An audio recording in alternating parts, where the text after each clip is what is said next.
बात करते हैं ट्रेनिंग के बारे में। हम लोग प्रूनिंग के बारे में पढ़ चुके थे। प्रूनिंग क्यों करी जाती है? यील्ड को इन टर्म्स ऑफ क्वालिटी और क्वांटिटी रेगुलेट करने के लिए प्रूनिंग करते हैं, जबकि प्लांट का ओवरऑल स्ट्रक्चरल फ्रेमवर्क इम्प्रूव करने के लिए, ताकि वो जो क्रॉप लोड है उसको बियर कर पाए, उसके लिए ट्रेनिंग करी जाती है।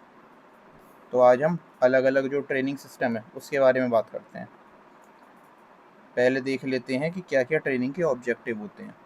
जैसे सबसे पहले तो प्रॉपर शेप हमें पूरे पेड़ की मेंटेन करनी है। इसके अलावा उसका फ्रेमवर्क जो है, स्ट्रक्चरल फ्रेमवर्क, वो इम्प्रूव करना है ताकि वो क्रॉप लोड को बियर कर पाए। ये नहीं है कि जब फल आया या और जब फल का साइज़ बढ़ेगा तो कुछ ब्रांच ही टूटे जा रही है, बहुत ज़्यादा नीचे झुके जा रही है। ये सब चीज़ें नहीं होनी चाहिए। उसका स्ट्रक्चरल फ्रेमवर्क प्रॉपर्ली हमें इम्प्रूव करना होगा। इसके अलावा जो नैरो क्रॉच एंगल वाली ब्रांचेस होंगी, यानी कि 60 डिग्री से कम की, उनको हमें रिमूव करना है, और जो 120 के ऊपर के एंगल की ब्रांचेस होंगी उनको भी रिमूव करना है। क्रॉच एंगल का क्या मतलब होता है? मेन ब्रांचेस जो एंगल बनाती हैं ट्रंक के साथ में, उसे हम बोलते हैं क्राउच एंगल। ये इसके अलावा हर एक ब्रांच तक अच्छे तरीके से लाइट जाए, इसके लिए जो ओवरलैपिंग ब्रांचेस होंगी उनको हम काट के हटाएंगे। वाटर स्प्राउट, जो कि होती हैं अनवांटेड शूट ग्रोथ, जो कि प्लांट के स्ट्रेस को इंडिकेट करती हैं, उनको निकाला जाएगा, हटाया जाएगा। इसके अलावा वेजिटेटिव और रिप्रोडक्टिव ग्रोथ में हमें बैलेंस मेंटेन करना है। ये हमारे ऑब्जेक्टिव होते हैं ट्रेनिंग के। ठीक है, तो अभी तक हमने देखा कि ट्रेनिंग होती क्या है, ट्रेनिंग और प्रूनिंग में क्या फ़र्क है, क्रॉच एंगल क्या होता है, और क्या क्या ऑब्जेक्टिव होते हैं ट्रेनिंग के। अब बात करते हैं कि ट्रेनिंग के क्या क्या प्रिंसिपल होते हैं। तो देखो, सबसे पहले तो ये आपको ध्यान रखना ज़रूरी है कि जो प्रूनिंग है वो हमेशा फ्लावरिंग का जो सीज़न होता है प्लांट का, उससे पहले ख़त्म कर ली जाती है। लेकिन जो ट्रेनिंग है वो जब हम ट्रांसप्लांट करेंगे पौधे को, तभी से हम स्टार्ट कर सकते हैं करना। इसके अलावा ज़्यादातर फ्रूट्स के केस में, जैसे पोंग्रेनेट है, फिग है, कस्टर्ड एप्पल है, इनमें जो ट्रेनिंग करी जाती है वो मल्टी स्टेम ट्रेनिंग सिस्टम इस्तेमाल करा जाता है। दो तरीके के सिस्टम है, जैसे एक होता है सिंगल स्टेम सिस्टम और एक होता है multi stem training system. Multi stem training system ज़्यादा बेहतर रहता है, क्योंकि सिंगल स्टेम जो ट्रेनिंग सिस्टम है उसमें इंसेक्ट अटैक के प्रति जो है ज़्यादा चांसेस देखने को मिलते हैं कि पौधा जो है वो ज़्यादा, उस पे इंसेक्ट का अटैक हो सकता है, इसलिए सिंगल स्टेम ट्रेनिंग सिस्टम जो है वो फॉलो नहीं किया जाता है। इसके अलावा जो वाटर स्प्राउट्स हैं उनको रिमूव करना, जो नैरो क्राउच एंगल के रिलेटेड जो ब्रांचेज होंगी उनको काट के हटाना। और देखो, क्रॉच एंगल में ध्यान रखना 60 से नीचे की ब्रांचेस को भी काट के हटाना है और 120 से ऊपर की भी ब्रांचेस को काट के हटाना है। लेकिन जो ब्रांचेस ट्रंक के साथ में एंगल बना रही है 60 से 120 के बीच में, बस उन्हीं को रखेंगे। ठीक है, अब कौन कौन से इंपॉर्टेंट ट्रेनिंग के सिस्टम होते हैं? 3 होते हैं, ये आपको ध्यान रखना होगा। सबसे पहला होता है सेंट्रल लीडर सिस्टम। जैसा नाम में ही दिख रहा है कि सेंटर लीड करेगा, यानी कि जो मेन ट्रंक है, जो मेन एक्सिस है, वो लीड करेगी। पहली ब्रांच कंसीडर करी जाएगी ज़मीन से 45 से 50 सेंटीमीटर की ऊंचाई पर। जैसे ये आपका बेस है, तो इससे 45 से 50 सेंटीमीटर की ऊंचाई पर पहली ब्रांच कंसीडर करेंगे, और इसके नीचे अगर कोई भी ब्रांच हमें दिख रही है, काट के हटा दी जाएगी। ब्रांचेस के बीच में गैप होना चाहिए 15 से 20 सेंटीमीटर का। इसके अलावा जो इसका मेन बेनिफिट हमारा रहता है वो क्या रहता है? देखो, इसमें जो एक्चुअल में चीज़ है वो कुछ इस तरीके से है कि यील्ड जो यहाँ पे निकल करके आती है वो ये है कि ऊपर के जो टहनियाँ आप देख रहे हो उन पर ज़्यादा आपको यील्ड देखने को मिलेगी, और नीचे की जो ब्रांचेस हैं इन पर यील्ड आपको कम देखने को मिलेगी, क्योंकि नीचे लाइट कम पहुँचती है। ये है।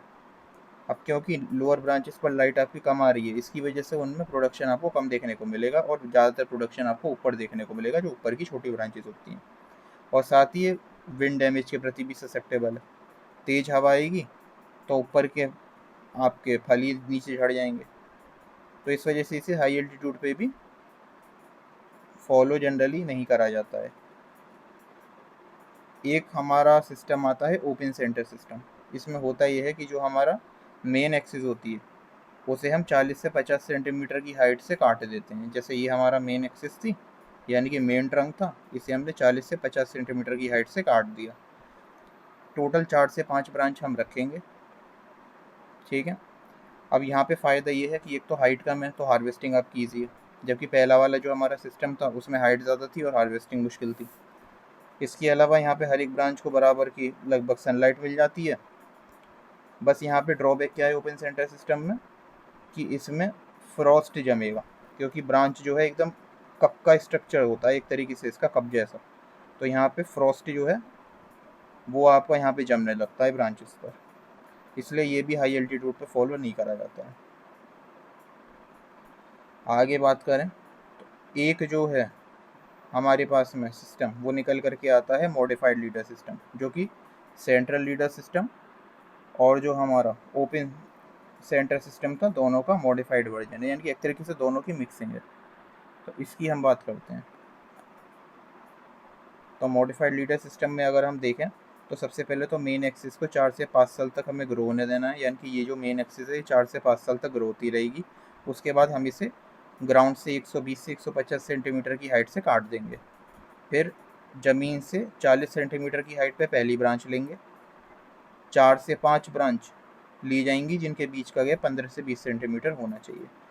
अब इसके फ़ायदे क्या हैं? हाइट मॉडरेट है, हार्वेस्टिंग भी आपकी आराम से हो जाएगी, फ्रॉस्ट वगैरह भी नहीं जमेगा, सनलाइट भी प्रॉपर मिल जाएगी। तो ये सबसे ज़्यादा प्रेफर किया जाता है मॉडिफाइड लीडर सिस्टम। तो ये तो 3 बेसिक सिस्टम हो गए हमारे ट्रेनिंग के। इसके अलावा और भी कई सारे सिस्टम होते हैं, जैसे बुश सिस्टम है जिसे आप यहाँ पे पढ़ सकते हो। इसके अलावा एक पिरामिड सिस्टम है, लेकिन इम्पोर्टेंट जो है वो है स्पेलियर सिस्टम। ये बहुत इम्पोर्टेंट है, जो स्पेलियर सिस्टम है वो बहुत इम्पोर्टेंट है।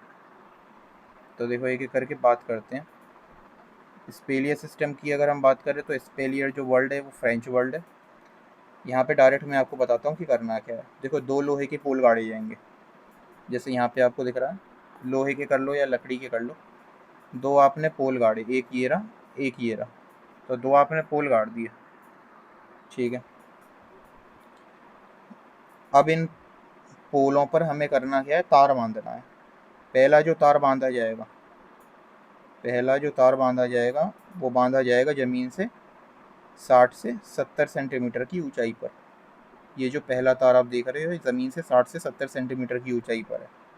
इसके बाद जो अगला तार हमने बांधा वो बांधा हमने 130 से 140 सेंटीमीटर की हाइट पर ज़मीन से। जो तीसरा तार हमने बांधा वो बांधा ज़मीन से 200 सेंटीमीटर की ऊंचाई पर। तो इस तरीके से हमने पहले पोल गाड़े, एक ये पोल गाड़ा, एक ये पोल गाड़ा, और यहाँ पे 3 तार हमने बांधे जिनकी ऊंचाई इस तरीके से थी जो अभी मैंने बताया। अब होगा क्या, बीचों बीच में आपने पौधा लगाया, पौधा ग्रो कर रहा है। सबसे पहले इसकी जो मेन स्टेम है इसका, उसे हम इस यहाँ पे मेनली बांध दिया, ठीक है। और जो इसकी 2 मेन ब्रांचेस थी, एक को लेफ्ट में ट्रेन किया, एक को राइट में ट्रेन किया। फिर इसका मेन स्टेम जो यहाँ से बंधा हुआ है वो आगे ग्रो करेगा, फिर उसको यहाँ पे दूसरे तार पे बांध देंगे। फिर इसकी जो एक मेन ब्रांच थी वो एक साइड में हमने इधर राइट में ट्रेन करवाई, एक लेफ्ट में ट्रेन करवाई। फिर जो मेन स्टेम है वो और आगे ग्रो करेगा, फिर उसे यहाँ पे बांध देंगे। फिर एक ब्रांच हमने राइट में ट्रेन करवाई, एक लेफ्ट में ट्रेन करवाई। इस तरीके से ये चलता है। इसे हम बोलते हैं स्पेलियर सिस्टम। ये देखो, ये कुछ इस तरीके का होता है। सबसे पहले आपने एक ये पोल गाड़ा, एक आपने ये पोल गाड़ा, एक तार ये, एक तार ये, एक तार ये। पौधा आपका बीच में लगा हुआ है। मेन स्टेम को सबसे पहले यहाँ पे बांधेंगे। पहली जो प्राइमरी ब्रांच थी उसे राइट में ट्रेन किया, एक ट्रेन करी लेफ्ट में। जो मेन स्टेम है वो आगे हमारा ग्रो होता चला जाएगा, फिर उसे ऊपर वाले तार पे बांधेंगे। फिर एक ब्रांच जो है राइट में ट्रेन होगी, फिर एक लेफ्ट में ट्रेन होगी, ऐसे ही तीसरे तार पे हम करेंगे। तो इस तरीके से चलता है ये। इसके अलावा जैसे एक कॉर्डन सिस्टम भी है, कोडॉन सिस्टम, ये आप पढ़ सकते हो। ये इंपॉर्टेंट है, टटूरा ट्रेलिस। जो यहाँ आपको दिख रहा है इसे हम बोलते हैं टटूरा ट्रेलिस, टटूरा सिस्टम। ये देखो ये। अब ये एक इम्पॉर्टेंट सिस्टम है। इसमें है क्या, आयरन का पोल इस्तेमाल होगा जो कि लगभग 10.5 फीट का होगा। 12.5 गॉज की थिकनेस के आपको स्टील के तार इस्तेमाल करने पड़ेंगे, और इस तरीके का सिस्टम आपको डिज़ाइन करना होगा। कितने कितने गैप पे रखना है वो सारा आपको यहाँ पे मेंशन कर रखा है। ये सिस्टम आपका जैसे एप्पल है, पियर है, प्लम है, एप्रिकॉट है, नेक्ट्रिन है, स्वीट चेरी है, कीवी फ्रूट है, ग्रेप है, इन सब में फॉलो होता है टटूरा सिस्टम। तो ये आपको ध्यान रखना है। इसके अलावा एक है हेड सिस्टम। हेड सिस्टम के अलावा एक आता है डिफेंस सिस्टम। डिफेंस सिस्टम बहुत इंपॉर्टेंट है। डिफेंस सिस्टम में देखो किस तरीके से होता है, ये मैं बताता हूँ। ये देखो, ये दे रखा है यहाँ पे। डिफेंस सिस्टम में क्या है, आपने आयरन के पोल गाड़ रखे हैं, एक इधर गाड़ा एक इधर गाड़ा। फिर आपने करा क्या, दो तार लगाए, एक तार ये लगाया, एक तार आपने ये लगाया। पेड़ आपका बीच में लगा हुआ है, वो ग्रो होगा। फिर यहाँ पे आप मेन ट्रंक को बांध दोगे। एक ब्रांच राइट में ट्रेन करी, एक लेफ्ट में ट्रेन करी। मेन स्टेम आगे ग्रो करेगा, फिर उसे दूसरे तार पे बांध देंगे। फिर जो ब्रांच है, एक ब्रांच हमने राइट में ट्रेन करी, एक हमने लेफ्ट में ट्रेन करी। इसे बोलते हैं 4 आर्म डिफेंस सिस्टम। देखो एक बार मैं पढ़ के भी बताता हूँ। इसे हम बोलते हैं 4 केन, या फिर कह सकते हो आप 4 आर्म डिफेंस सिस्टम। दो रो होती हैं तार की, जैसा हमने देखा था।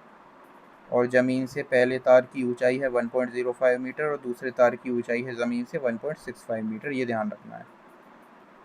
और ये आयरन पोल की सहायता से लगे रहेंगे। देखो ये है ना, ये 1.05 मीटर की ऊंचाई पे, 1.65 मीटर की ऊंचाई पे। अब इसमें होता यह है कि यहाँ पे हमने आयरन के पोल लगा रखे हैं जिनसे तार टिके हुए हैं, ठीक है। अब जो बेल है उसे 1.65 मीटर की हाइट से हमने काट दिया।